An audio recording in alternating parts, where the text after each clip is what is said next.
ကုံမြို့နယ်ရောမင်းကြီးရက်ကွက်မဲရုံအမန်းနှင့်ပိတ်သိမ်းပြီးဖြစ်ကြောင်းကြေညာအပ်ပါတယ်ရှင်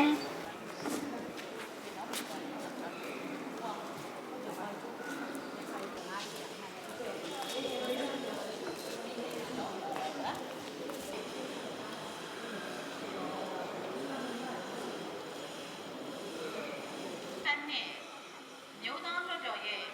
မဲရရှိမှုများကိုကြေညာပါမယ်ရှင်။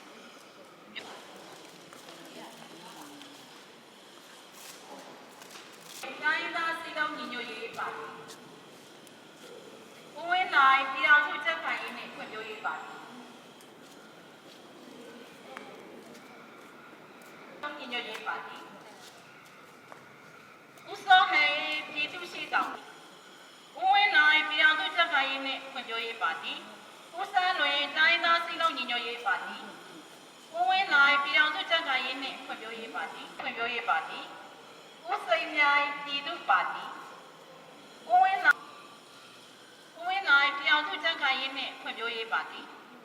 ဦးဝင်းနိုင်ပြည်ထောင်စုကြက်ခိုင်ဒီမိုကရက်တစ်ပါတီဦးစောဟန်ပြည်သူ့ရှေ့ဆောင်ပါတီနဲ့ဖွံ့ဖြိုးရေးပါတီဦးစောဟန်ပြည်သူ့ရှေ့ဆောင်ပါတီဦးစန်းလွင်